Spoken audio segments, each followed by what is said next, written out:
I want to tell everyone thank you so much for coming today. I know it's finals week, end of semester, everybody's really busy, so I know we can appreciate and Gayle appreciates you all showing up today. So Carlson-Gifford is a 20-year nonprofit veteran and a 30-year Great Falls native. So she's going to be talking a little bit today and debunking some of the greater myths of nonprofits. So please just sit back, enjoy your pizza, and let me introduce Gayle. Well, thanks so much for letting me come here today. I was given the lofty topic of nonprofits and entrepreneurship and how it all links in there. Trying to figure out exactly how to tackle that because I've done full semesters on just segments of nonprofits. So the best thing I could come up with is probably addressing some of the top 10 myths of nonprofits. Everything ranging from employment opportunities to skill levels to financing and some innovative ways that nonprofits are functioning these days. So if there's anything there that you're interested in getting some more on, let me know. But in the meantime, we'll start with this. And I do have some handouts that went around that you've got the PowerPoints. And then one little interesting piece is future entrepreneurs that you might be interested in seeing is the L3C concepts. And we'll go into that just a little bit today. So informal, stop me if you have any questions because I would love to share with you any bits of information that I have. And I assume because I was talking to the IT guy, I have 20 years experience in the nonprofit sector. Just recently moved to Missoula in the last 10 months now, I guess it's been, working with the food bank here, had 6 years of food banking back in Great Falls, and then the rest of the time within the nonprofit sector was dealing in programs that dealt with high-risk youth. So there was domestic violence shelter and youth risk prevention programs. So kind of have been in different levels from very small shop to 1 or 2, 3 people to my current organization has 17 staff members. We're a statewide organization. We deal with the entire state of Montana, delivering food to 200 partner agencies. So that kind of gives you a perspective of from little teeny organizations to much larger even than what we have here in the state of Montana. Let's see. What kind of impact do nonprofits have in this state? And this is national and Montana records. There are 1.8 million registered IRS tax-exempt organizations. That's a lot of nonprofits nationally. Within Montana, we have about 6,400. Within Missoula, there is probably about 800, which is exceedingly high.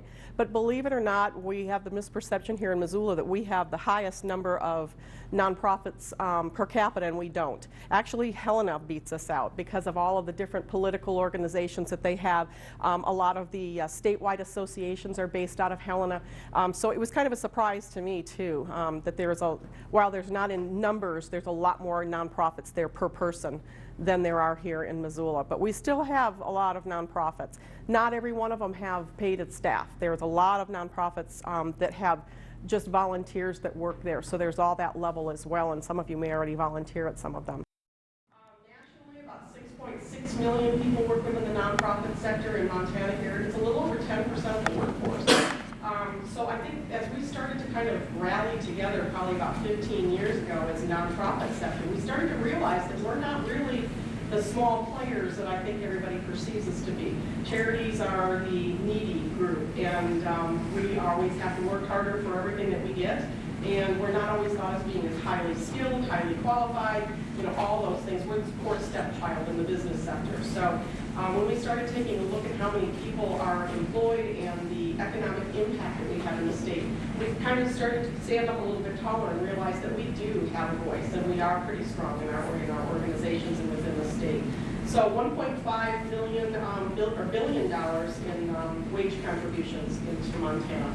So we're certainly not someone to be ignored. I think it's just definitely we need to step up and have a voice though. So number one nonprofit is that nonprofits can't earn a profit. Now, we don't have investors. We have to be available for public benefit, not for private investors. So a healthy nonprofit will make a profit every year. The difference is our profits aren't going out to shareholders or other stakeholders. They are going right back into the mission. And so most large organizations, nonprofits in Montana, will be making a significant profit. I know our organization does fairly well. And then that goes into having operating reserves and making yourself a little more self-sustaining, a little more stable, so you don't constantly have to be out there begging for the dollars, but actually be out here addressing your mission and offering your mission. The standards for operating reserves typically are around 6 months. That a lot of organizations, that's their comfort zone, is to have 6 months of operating expenses in the bank. Our organization, because of our national affiliations, we have to have at least 3 months reserves. To me, that's not enough. And basically, that means do we have enough money to continue to pay overhead, pay salaries, continue our business as is, if we have absolutely no cash flow in at all. So again, 6 months is the comfort zone. Some will have up to a year. But then we sit there on the fence as a nonprofit, is if we are sitting on a year's worth of operating reserves, are we truly taking our revenue and our donors and all of that money and adequately putting it into our mission, or are we keeping it in the bank just so we have a nice balance sheet? So we kind of sit in that weird, we're a for-profit. The more money you have in the bank, the better the investors and the better your stakeholders feel. For us, it's not always that benefit. So there is that tipping point of having too much money in the bank, and we need to invest that back into our programming. It means you've got a really good development staff that has been out there in the bushes and getting the funding. One of the new things that, well, I shouldn't say new, it's been around since about 2008, is the low-profit limited liability company. And I've handed out some information. Rural Dynamics was kind of the driving force, I think it was 2 legislative sessions ago now, to have this particular corporate form approved here in the state of Montana. Currently, I guess it started in 2008 in Vermont, and it now has spread to, I think, like 8 or 10 different states, and a tribal nation in North Dakota, and also the Crow Nation here in Montana. And what the L3C is it's a hybrid nonprofit for-profit. So it's really an exciting kind of a concept that we're starting to look at in nonprofits, because it allows us to address our social mission and address our social cause and still have investors and still have an acceptable revenue stream. So everything that an L3C makes has to be invested back into the social cause for which they're after, for what their mission is. But then they can also invite program-related investors to come in. There's a lot of foundations that like to do that. They can have stakeholders that do invest in the organization, and they can certainly give them back, or you have some benefits of that. A couple things that they give up is they are not tax exempt. The IRS restricts their profits, so it's not truly a for-profit where they can really go nuts and make a lot of money. It does have to go back into their mission. So there is some restrictions on that. There is no lobbying or political activities at all, and that will be another myth that we'll address on down the line, that nonprofits can do that. And again, the revenue must be used for a social cause.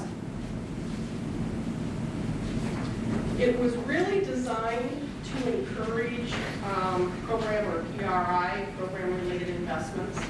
And one of the benefits of PRI is foundations, private foundations, have an IRS requirement that they have to distribute at least 5% of their assets annually. They can't just sit on this money.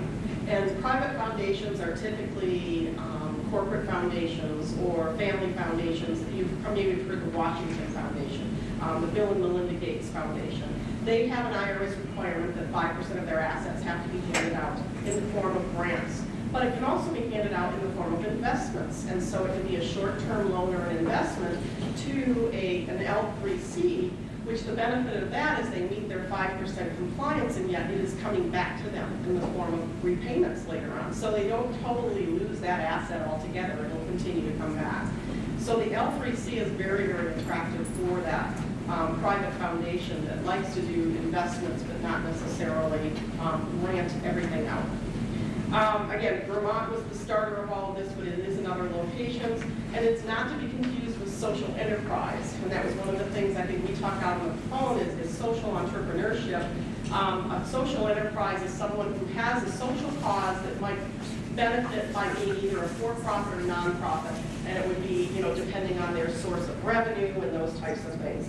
Those are groups like co-ops, associations, a lot of community development organizations, because they can provide low interest loans or no interest loans out to students for student loans or for home builders or things like that. Sometimes you'll see in the nation, NeighborWorks is another one, if you've ever heard of that, kind of planting homes for low-income families. They provide them with low-income loans in order to do this, and that's a really good blend for a social enterprise type of a nonprofit, possibly for-profit. So an L3C is a hybrid of both of them, where a social enterprise is one or the other. So they're not getting all the benefits of being a nonprofit. They establish themselves as a for-profit.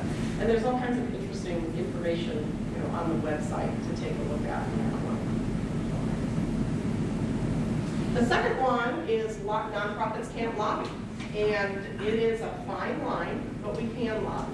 What we can't do is do basically undue influence on any political campaigns or decisions. So we can't invest in a campaign fund. We can't do that. But we can go out and educate our legislators in making sure that whatever our mission is and our information is provided to them to help make them better knowledgeable about voting on certain issues. We're going through that right now with the Farm Bill. We actually hired a consultant, and that individual is campaigning Senator Baucus and his constituents on a day-to-day basis in their face, trying to get them to understand and be educated about the issues around the nutrition and Farm Bill for supplemental nutrition of food stamps and emergency assistance programs and all of those things. So we're not paying anybody to vote a certain way. We are just making very sure that the people that are on that committee are very well educated about the needs of not only Montana, but throughout the nation. So each one of us are kind of hitting on our local representatives that are serving on that committee. So that's just one example. Obviously, we can go to Helena when they're in the legislature, we can campaign there, we can educate there. We just can't do any undue influence is basically the way that they term that. There is also a limited amount of resources that we can direct to lobbying, and that is varying upon the size of your budget. So in our case, what we try to do is stay right below the threshold, because if you do go over that threshold, you need to report to the IRS all of your political activities. And we try not to do that, but we have paid policy staff, we have money that's directed towards those efforts, but we stay just under the threshold so that we don't need to complicate matters with reporting to the IRS every single political process that we go through and whatever we do. So there's ways of circumventing it, but yes, you can still lobby, and that's one of the big misperceptions of nonprofits.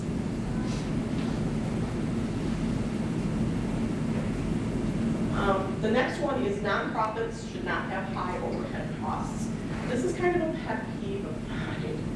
A lot of organizations pride themselves on the fact that we keep our administrative dollars down to about 7% of our budget. That's what our organization. And as I've come in here and go, well, that's all well and good. But in the meantime, we've got staff that is making enough to qualify for food stamps. The same thing that we're trying to make not happen.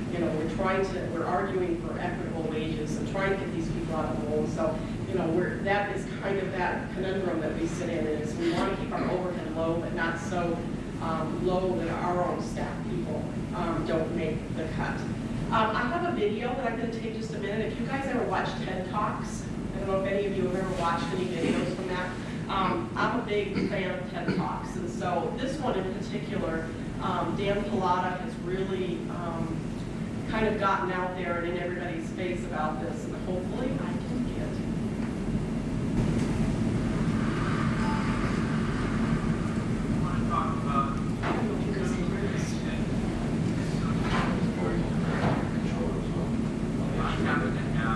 What was that?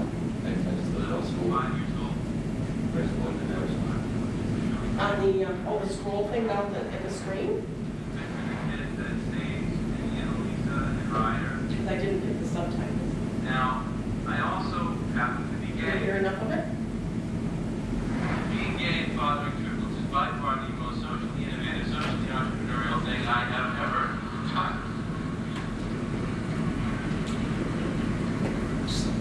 The real social innovation I want to talk about involves charity. I want to talk about how the things we've been taught to think put your microphone by the computer. Well, that's only gonna, oh, for the camera? Yeah. Before I do that, I want to ask if we even believe that the nonprofit sector has any serious role to play in changing the world. A lot of people say now that business will lift up the developing economies and social business will take care of the rest. I believe that business will move the great mass of humanity forward. But it always leaves behind that 10% or more that is most disadvantaged or unlucky. And social business needs markets, and there are some issues for which you just can't develop the kind of money measures that you need for a market. I sit on the board of the Center for the Developmentally Disabled. And these people want laughter, compassion, and they want love. How do you monetize that? And that's where the nonprofit sector and philanthropy come in. Philanthropy is the market for love. It is the market for all those people for whom there is no other market coming. And so if we really want, like what Mr. Fuller said, a world that works for everyone, no one and nothing left out, then the nonprofit sector has to be a serious part of the conversation. It doesn't seem to be working. Why have our breast cancer charities not come close to finding a cure for breast cancer, or our homeless charities not come close to ending homelessness in any major city? Why does poverty remain stuck at 12% of the U.S. population for 40 years? And the answer is, these social problems are massive in scale. Our organizations are tiny up against them. We have a belief system that keeps them tiny. We have two rule books. We have one for the nonprofit sector and one for the rest of the economic world. It's an apartheid, and it discriminates against the nonprofit sector in 5 different areas. The first being compensation. So the for-profit sector, the more value you produce, the more money you can get. But we don't like nonprofits who use money to incentivize people to produce more in social service. We have a visceral reaction to the idea that anyone would make very much money helping other people. Interesting that we don't have a visceral reaction to the notion that people would make a lot of money not helping other people. You know, you want to make $50 million selling violent video games to kids, go for it. We'll put you on the cover of Wired magazine, but if you want to make $500,000 trying to cure kids of malaria, you're considered a parasite yourself.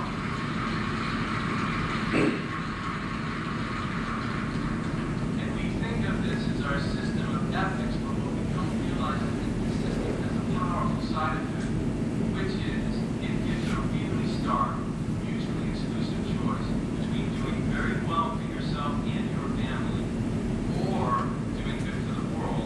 The brightest minds coming out of our best universities and sends tens of thousands of people who can make a huge difference in the nonprofit sector, marching every year directly into the for-profit sector because they're not willing to make that kind of lifelong economic sacrifice.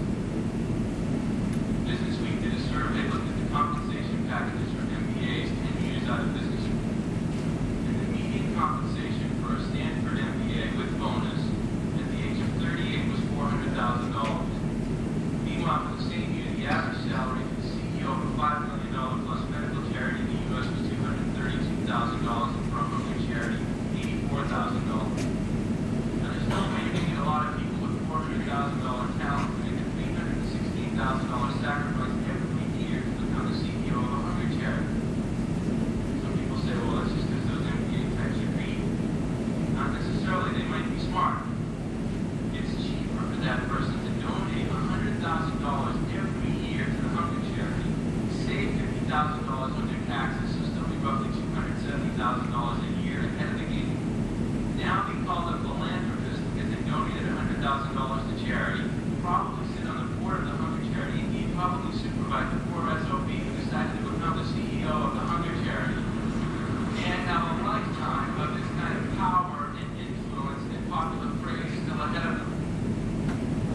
The second area of discrimination is advertising and marketing. So we tell the for-profit sector, spend on advertising until the last dollar no longer produces a penny of value. We don't like to see our donations spent on advertising and charity. Our attitude is, look, if you can get the advertising donated, 4 o'clock in the morning, I'm okay with that. But I don't want my donations spent on advertising. I want it to go to the community. As if the money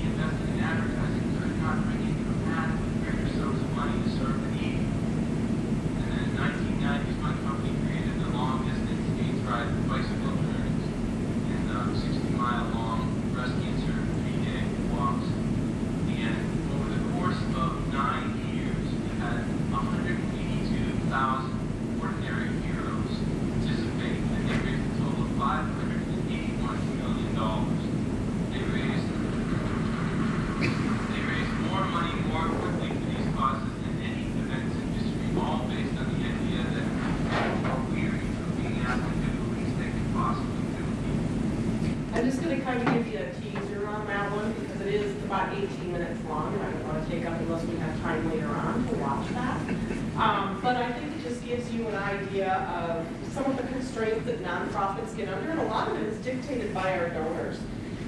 If I were to have $1 for every time a donor called me and said, quit sending me all that mail, I don't want my donation going to postage.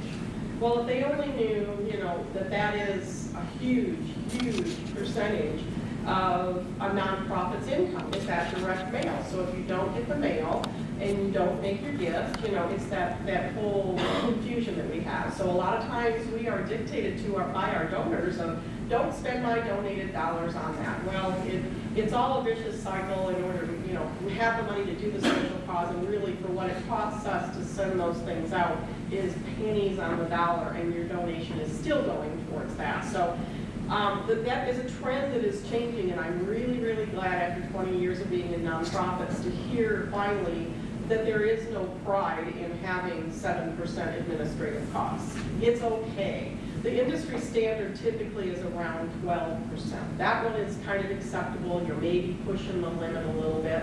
And there's even some giving campaigns that will not allow us to participate if we have higher levels of administrative costs. So you kind of have to weigh out, and the expense of turnover and everything else, you've got to weigh out what's going to be to your advantage on that. So the high overhead costs, I'm so glad to see that particular myth being busted, quite frankly. Back to my slide presentation. Gayle, what kind of return do you see as far as email marketing compared to your direct mail? Well, right now, email in Montana is not very strong as far as what we see. It's probably less than 1% of our online giving is a result of email campaigning. So we're starting to see online giving go up. It's probably about 12% of our total private donations, public donation type things coming in. We have a pretty aggressive direct mail campaign that we do.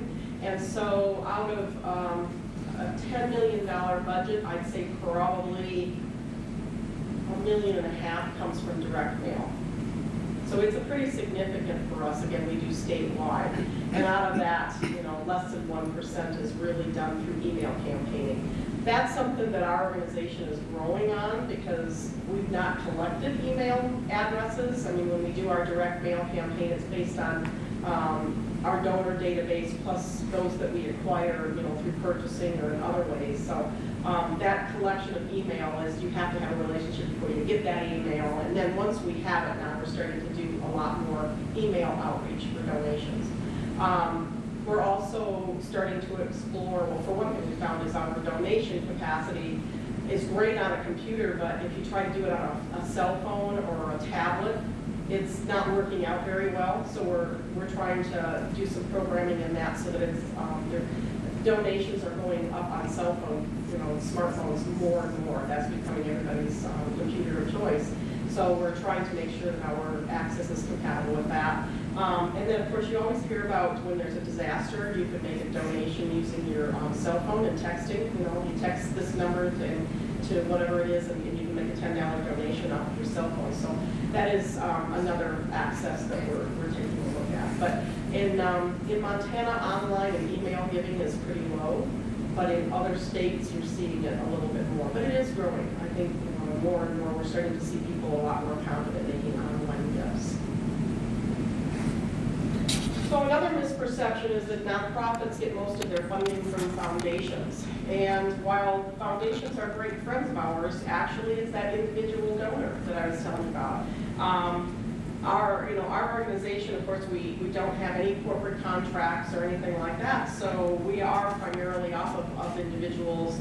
Foundations and corporations probably come in second, and then bequests there on the bottom. Bequests take a long time. It takes 7 years to nurture, a bequest, so it takes quite some time to get to that point, and it's one of those bittersweet type of gifts that we get coming in because it wouldn't have happened unless someone passed away. So individual donations is really where it's at, and although the economy has been struggling and supposedly recovering for the last year, donations didn't really slack off a whole lot.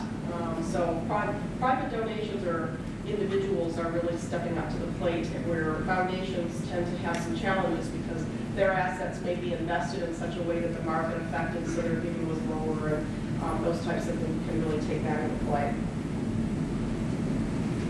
Within our own structure and our own budgets, most of our money goes to program services, or comes from program services and contracts, which the program services goes back to, we can't make a profit. Well, they can charge for their services.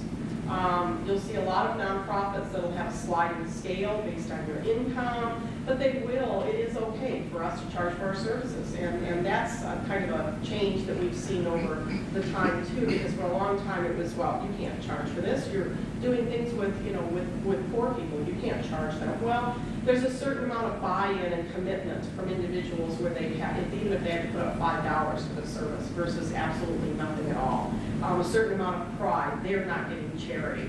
So, nonprofits are pretty darn flexible. They'll work with people that don't have the money at all. But if you can, there's, again, certain commitment and accountability when you have to put some, something down for those services. The next one comes from grants and contributions and gifts. That is, is obviously a really big source for us. And then, special events, which, Montana and Missoula, if you look at the calendar in the paper every weekend, you see all these events after event after event. Well, the net proceeds from those are not that wonderful in a lot of cases. We just made a conscious decision today to drop an event because consistently we were only making $2,000 in net income, and that was a $15,000 gross income event. The expenses were high enough, it just didn't make sense. Plus, all of that doesn't account for staff time and the space that it takes up when you could be doing something that's more productive. When doing special events, is the advertising and the getting your name out there, does that ever, is it ever worth the balance of gross income to net income? We tend to, well, first of all, radio stations and television stations have a certain amount of free time that they have to give away. The FCC requires that, so there's a lot of PSA time. But like you said, 4 in the morning, kind of crappy stuff. But what you will get them to do a lot of times is do an in-kind donation, and they will either contribute all or half of your advertising. So if you buy $500 worth, they'll donate $500 worth. So the advertising helps a bit. And particularly events where general public can go to, that's where advertising really pays off. And if you have the right connections and you can finagle it, it doesn't have to be a big cost in your event. So generating awareness through the event is worth more than generating dollars in some And that cases. can be the case too, and that's something we talk about is, are we raising awareness or are we raising money? A friend raiser versus a fundraiser. Mm-hmm. And those are the other things that you have to weigh out. And like this event today, while it created awareness, it wasn't nearly as impactful as some other manner that we have in creating awareness. It's kind of lost that. So, you do have to kind of weigh that out as well as to whether your investment is worth it in the long run. And that's something we survey with all of our online gift is, how did you hear about us? Was it through a direct mail campaign and you just decided to mailing a check-in, you go online and make your gift, or did you come to one of our events and then that generate a gift later on? So yeah, those are all the factors that you have to weigh out, is whether the publicity and the awareness is well worth the cost of the event.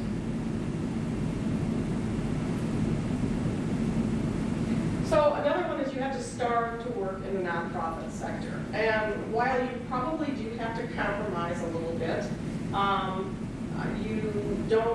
you're not going to make $400,000 a year like a CEO of a for-profit. That's a given.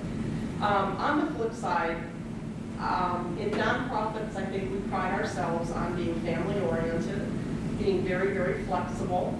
You have a lot of latitude to, maybe possibly do some telecommuting, working at home, so those kinds of things really do play into it, and I think is a really big reason why I continue to stay in nonprofits. One thing, I tried for-profits, and when my mission is revenue, that just isn't a driving motivation for me. My mission needs to be a social cause, and so, that's one of my big reasons for being in that. So if that's something you're all on board with, that's, amazing. I brought up just off of the Montana Nonprofit Association has a compensation report that they did. And just some of the more key positions within a nonprofit, just so you can kind of get an idea. And it is really based on the size of the organization. So obviously a much larger organization is able to pay much more for their key people. But you know, if the smaller the organization, the less that you're going to have, but of course there's a lot less demands and all of that go along with it. So do you have to start to work in the nonprofit sector? No. Would you probably compromise it if you were to work in the for-profit sector on a salary basis? Absolutely, but on a intrinsic rewards, no. I mean, it is, I've worked in the for-profit sector. I was making a lot more than what I make now, but I clocked in at 8, I clocked out at 5, I had 1 hour lunch whether I wanted it or not, even if I was in the middle of a project. It was very, very stringent, and you know, there was no leeway of, well, go to your child's events and then come back and finish out your work, or you know, make up for it next week or whatever. There was no flexibility in the corporate world at all. Not saying every corporation is like that, but that has a tendency to be more so in the nonprofit sector. So basically, you know, for the most part, these particular positions probably make at least the Montana median versus being less. There's not very many that are actually less than $45,000 a year. Well, this is the other one that I also have a pet peeve with, and that's nonprofits aren't well managed. And maybe it's because of my position, but for a long, long time, there was always this misperception that somehow the CEO of a nonprofit or of a for-profit was better educated, better experienced, able to handle the big things, you know. So the guy that's running Ford Motor Company is far more capable than the nonprofit or CEO, and that has always been a pet peeve of mine. The trend typically is, at least in leadership positions, a lot of nonprofit executive directors and CEOs are retired from the for-profit sector. They've had enough, and they want to go work and do something that is meaningful to them and to their community. And so they are highly educated and highly experienced and highly trained. The other piece of that is we can't just run our organization like a little mom and pop shop. We have the same regulations, if not they're increasing more and more all the time, and then for-profits do. So there's, you know, of course, the overhead myth, and we have to be held accountable to our donors. There's regulatory changes that are occurring, and a lot more scrutiny through the Sarbanes-Oxley Act. Those things are being more financial scrutinized. More eyes on executive compensation. You know, you've probably seen scandals where Red Cross is paying $300,000 or $400,000 a year in perks and so on to their leadership. And then transparency and accountability. Everybody in their Uncle Fred is looking at a nonprofit and how they spend their money. You don't get a for-profit that much scrutinized. The stakeholders, as long as they're getting their benefits and they're getting their dividends, they're fine with it. So they don't care about all the rest of it. So management is as good or sometimes even better than for-profits. I mean, just like in any other sector, you can have goods and bads. Work is not challenging in nonprofits. That's another one I hear all the time. One of the nice perks of working in a nonprofit is diversity. My job is different every single day. And even though I'm a CEO, I have been known to go out in the warehouse and clean something up. I can also, you know, do leadership. So you're really very diverse all over the place every day. You become very skilled at doing a lot with a little. You know, so you, again, your accountability is scrutinized. So you need to make sure that everything that you do is highly reviewed and making sure that you're spending your money appropriately. Within the nonprofit sector, I think entry level has great growth potential. So, you know, there's definitely some challenge that goes along with that of coming up with some great programming ideas or cost-saving ideas that you will be recognized because you're not lost in that corporate structure. And also a high value of business skills. And that, again, is another change you're starting to see in nonprofits. When I started 20 years ago, I was a real anomaly. I had a business degree.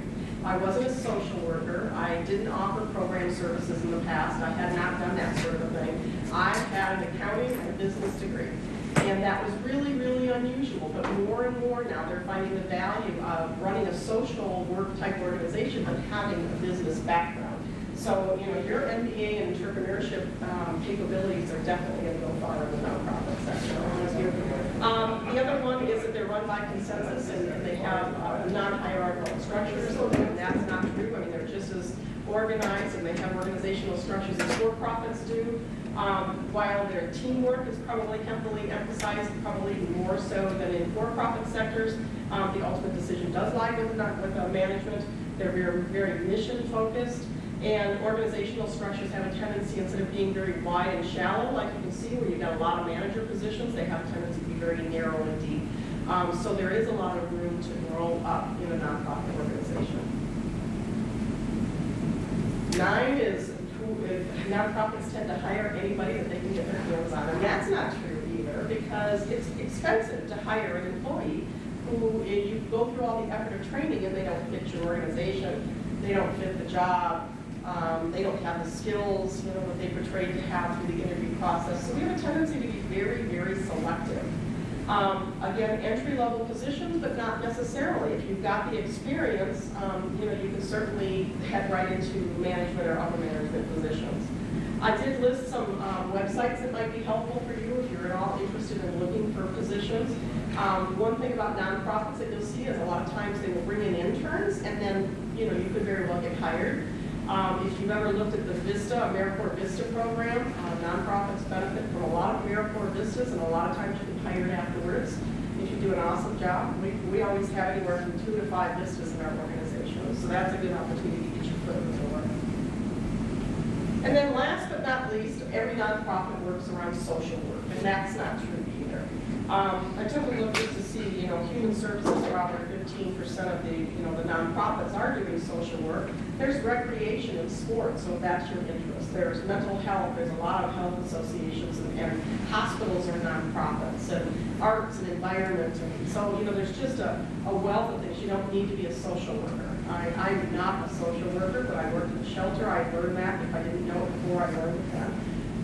But there's a lot of room to explore your passion and your interest in doing all of that. Yeah, what would be considered a research for nonprofit? Down there, way at the bottom, 1% is research. For research? Yeah. There are, I would say, like an educational institution that does research or does studies. I'm trying to think, like McLaughlin Center in Great Falls is a nonprofit.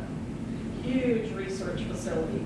I don't know, you've got one that's kind of compatible around here, and I can't remember the name of it now, whether that's a nonprofit or not. I just went through a couple of organizations in Bozeman that were nonprofits, and they're doing research and helping to find cures for diseases. So if you're a biologist or a chemist or anything like that, you can certainly work within the nonprofit sector and receive all those benefits and still be able to use your degrees. So that's pretty much where the research is going to come into. And that is the end. So now 20 years worth of nonprofit experience. Any questions that you have, or curiosities, or? How long ago about starting? How do they really form? First, you need to make sure that you're mission-based. You have some social cause that's in it. And the IRS has great tools on their website that will help you establish your criteria. And really what it takes initially is they have a 20-page application that you need to fill out. And it's not just, what's your name and what are you going to do. You need to literally go through and do some strategic planning and establish what your goals and objectives are going to be for this organization, at least projecting for the next 3 years. If you've had any donations or revenue in the past, you utilize that, because there is some financials that they ask you to project, almost like a business plan. They want you to project where your income is going to come and where you're going to be receiving some of your proceeds in the future, all within a 3 years span of time, either 3 years forward or maybe a year or two back and 1 year forward, those types of things. And then you submit that to the IRS. It usually takes about 6 months before you receive any kind of word level of a determination. The whole process can take up to a year, but I've been hearing around 6 or 8 months is how long it takes before you get that. And how does that compare with, you say it's hard in starting your own business? For one thing, when you're starting your own business, you got to have a business plan up front, and then you got to hit the ground looking for money. And so you're trying to sell that business. From a nonprofit perspective, you can actually do it if you're not looking for an income without any money. And when you have your nonprofit, your tax exempt application into the IRS, The day that you receive the letter saying we've received your application, you can now go out and get funding from foundations and those types of things with your application pending. So some foundations may just go ahead and invest in you, and if your nonprofit status doesn't come through, then you got to pay the money back. Or they may just say, hey, when you get the letter from the IRS, then we'll give you the grant. So you can actually start doing your fundraising before you actually have your designation. So from the for-profit, nonprofit standpoint, I would think that would be the toughest part with the for-profit is you've got to go out there and find the money before you can even do what you want to do. Because it's going to take the money to be able to do that.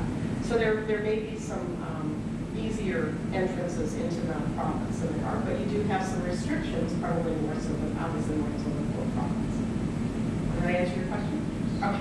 So that sounds kind of similar as far as before you start a business, you should have some customers first. Some people Well, ready to yeah, buy you know, and usually when people head into a nonprofit, it's because they're already doing something in that line, and maybe they're working with another nonprofit, but it's just not a direction that nonprofit wants to go, and so they come up with this idea, and they've already kind of sort of been working on it, and they think they're going to pull together this structure.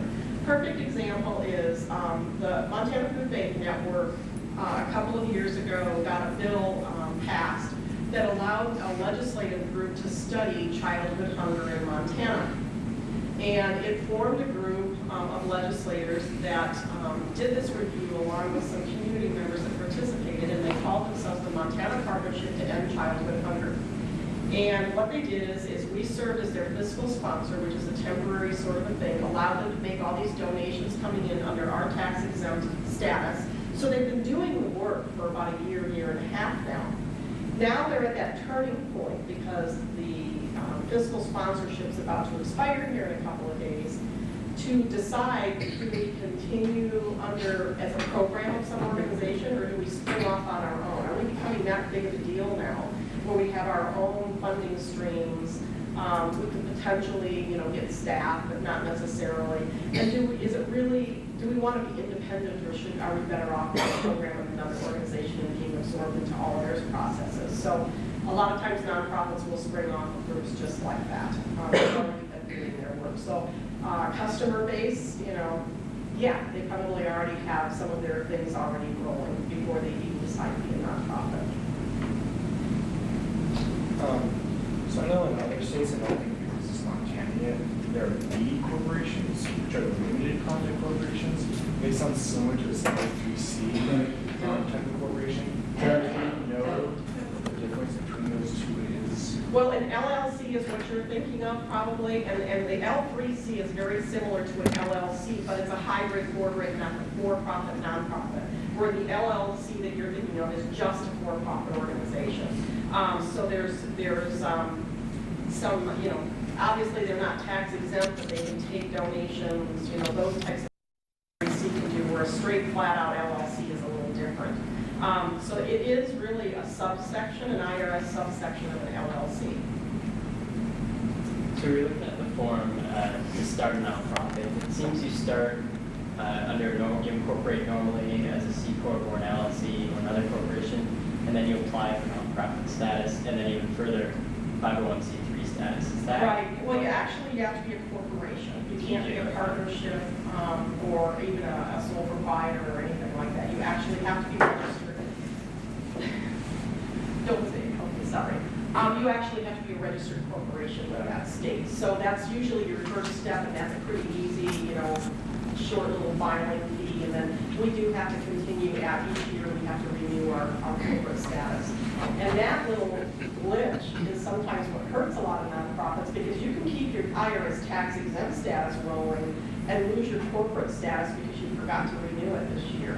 And so, that can be then if you're going to have employees, the workers' comp issue, and there's all kinds of other issues that go along with it. So you leave yourself open to a lot of liability. So yes, all nonprofits have a corporate filing with the state. So you're speaking of myths. Now, is it a myth it's more to start up a hybrid than it is to start either profit or nonprofit? Because I have heard that investors might not be as familiar or experienced with hybrid corporations, and that they might hesitate. Yeah. What's your feedback on L3Cs, that? the hybrid is still a pretty new thing. You see that not very many states are doing it. And actually, handout that you have from Rural Dynamics or Rural Development or whatever it is, Tom Jacobson is a legislator, and he is the CEO of this organization and really drove that through the legislation 2 years ago. And it was just too ambiguous for a lot of the legislators, and they just did not embrace it as being an option, a corporate structure option here in Montana. So it's still new enough, and there are some investors that are still a little skittish about it because there is risk involved. You've got the risk that they're going to be paid back, and it doesn't just turn into a grant situation. And so it's still new enough and still risky enough that it is not fully embraced by everybody. And not every organization is going to fit. Again, another example is use this with our corn organization. Is we used to have a cannery. And we would take food that we would get that needed to be processed and kept for a period of time, and we would send it to the cannery, and they would can it, and then it becomes shelf stable. It's no longer perishable. Well, that would have been a perfect L3C structure, because not only was it being done for a charitable, social benefit, the food that came out of that cannery would go to food banks throughout the state, but it also had a retail option out of it, where we could have sold that product to grocery stores and made profit off of it. So it would have been a beautiful blend of that. Investment opportunities, all kinds of things could have come out of that. But again, with no ability, that corporate structure, that kind of came to an end. But yeah, it's still not totally embraced. I think it's awesome. I really, really do. And the second part to that, is it possible and feasible for a corporation that starts as a for-profit to then transition to be an L3C or a B corporation at a later time? Yeah, you probably could, and that was that social enterprise that I kind of alluded to into that. A social enterprise can either be a nonprofit or a for-profit. It can't be a hybrid. But there's no reason why you couldn't start as a for-profit, and then, because even a social enterprise is going to have some sort of mission, social cause-based purpose for being in existence. They're just making profit and have shareholders are possibly involved in that. So they could transition to that later on. Then the emphasis would need to be more on the social cause than the revenue. So yeah, there is that possibility on down the line. If you set up a for-profit in Montana and L3C becomes adaptable in 5 to 10 years, you can switch to that. I think that would still be an option. Thank you. While the question's coming back there, we've got a few of the Missoula Sentinel DECA students here. Would you mind explaining kind of the conversation we had about volunteer opportunities that we were kind of working with the Entrepreneurship Club and Missoula DECA, what those projects you were talking about were? Right. Just kind of thing. Yeah. We have a lot of groups, whether they are businesses. There's a couple businesses that allow their employees to have so many hours a month off paid, and they come over and volunteer for us, or we get a lot of youth groups that come through, those types of things. So rather than, there's obviously wonderful opportunities in like the Missoula Food Bank and those types of organizations to do the direct service, but if that's not necessarily your cup of tea. The Montana Food Bank Network has a very sizable warehouse, and what we are is a distribution center for food banks throughout the state, so we don't do direct distribution. But we have 2 programs that are pretty volunteer intense, and we have a lot of volunteers that come in daily to do that, and would love to offer that opportunity to them. One is we have a repack room, and what we do is we buy bulk product, 300-pound bags of cereal or 500-pound bags of potato chips or crackers or something like that. And then we break them down and put them into bags in consumer size, and then those get sent out to the agencies. And that's a really kind of a neat assembly line process where you can take these bulk products and break them down into regular size bags and seal them up and everything else. The other new program that we're initiating is called Mail a Meal. We have areas in the state of Montana that are really, really challenging to get to. Far eastern states, it can be a 7-8 hour drive for us to get there. And we have a fleet of trucks, but it's still, we look at the cost benefit of going all the way to Sydney to serve 10 families. Not that those 10 families are important, but we're going to be spending a ton of money to get there to serve those 10 families, and we do that every single month. So we are developing boxes that have 21 meals in it for a family of 2, and we'll send multiple boxes if you have larger families. And we're working with churches to be able to drop ship those boxes off so they can distribute them, and we don't even have to go there. So we're just getting that rolling. We have the food, and we need a big crew of volunteers. Again, assembly line process. We just shove the box down the assembly line, and everybody puts their product in there, seals it up, puts it on a pallet, and then we're ready to ship it. So we have, it seems to be a kind of a job that everybody likes to do. It feels very productive, and it is. You can look behind you and see when you've got all this work done. And yet it takes away some of that direct service working in a soup kitchen if you're not comfortable with that. You know, so it really is a cool opportunity. I gave Austin the name of the woman. If you guys decide you want to come and do a community service project, and try it out once, and we'll set you up with it for a couple of hours, and then if you want to make it a regular thing, we can certainly work that out for you. Awesome. Thank you. Yeah. Anything else? Did you remember your question? I did remember my question. My question was, is it lead on starting a nonprofit is the L3C quicker? Yeah, I guess you don't have. You're not getting a tax exempt status. But I guess is establishing an L3C like establishing an LLC where you just set up $100?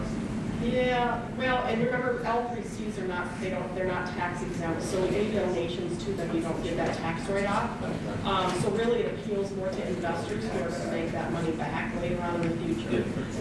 Where with it, so the setup for an L3C until they get all of the logistics down is going to be, you're going to have to kind of do the best of both worlds, I would imagine. It's going to have some nonprofit element to it, so the IRS is going to need to sanction it, but the for-profit side of it is more the corporate structure within the state. So those logistics are a state-by-state basis, except for the IRS is involved, it's always going to be the same. So yeah, it's probably going to be a little more complicated to set those up, and I would imagine the scrutiny is going to be a lot tighter because, again, they've got limitations on how much money they can raise and their revenues, and it's not like for-profit endless amount that you can make. So there may be some more constraints on that and setting it up. Where the nonprofit is pretty, you either meet the qualifications or you don't. You're either a 501c3 classification or you're not. So those are pretty easy determinations to make. We can turn over that pretty quickly. Did that answer you? Okay. So I'm still confused. Is an LC3C approved in Montana yet or not? No. It's not. Only on the Crow Reservation. Right. Okay. So Montana does not have it yet. We're just not that progressive. and is Rural Dynamics leading the charge to get it implemented, or is there some other group? Well, Rural Dynamics has really been doing that, and Tom Jacobson's a big advocate, but this was 2 legislative sessions ago that it was brought before them, and they shot it down. It wasn't last legislative session. So I don't know if they're going back. I haven't heard lately, whether that's going to be taken before them one more time, or if they're waiting for some changes within the structure of the legislature to take it back. They're not really receptive to progressive ideas right now, so. Because I know there has been talk about B corporations being approved. So. Yeah. Yeah, so, the time will come, and the group that actually started the drive on that one, and I don't know if it was Rural Dynamics as much as it was Tom Jacobson, I know was a part of the committee that introduced that bill, and he's the CEO of Rural Dynamics, so he wrote the paper on behalf of that, because that is an organization that probably would benefit from the L3C status. How about the Montana Nonprofit Association? Are they involved? They are an association, and I think probably would be okay staying as a nonprofit because they're not really revenue generating. No, I mean in terms of lobbying. Oh, yeah, they were behind it as well. Okay, yeah, absolutely behind it. There's just a lot of benefits to it, and I think it just takes nonprofits and for-profits to a whole other level. And to clarify, donations made to an L3C are or are not tax deductible. So if you make an outright gift to an L3C, you don't get that tax write-off. That's where it's really more beneficial to be an investor than it is to be. They're not tax exempt. They're not tax exempt in that sense. There's a lot of property tax exemptions that they benefit from, but not from gift tax exemptions. Can they use a fiscal sponsor, and how long is the time frame that you can use a fiscal sponsor for? For what was that?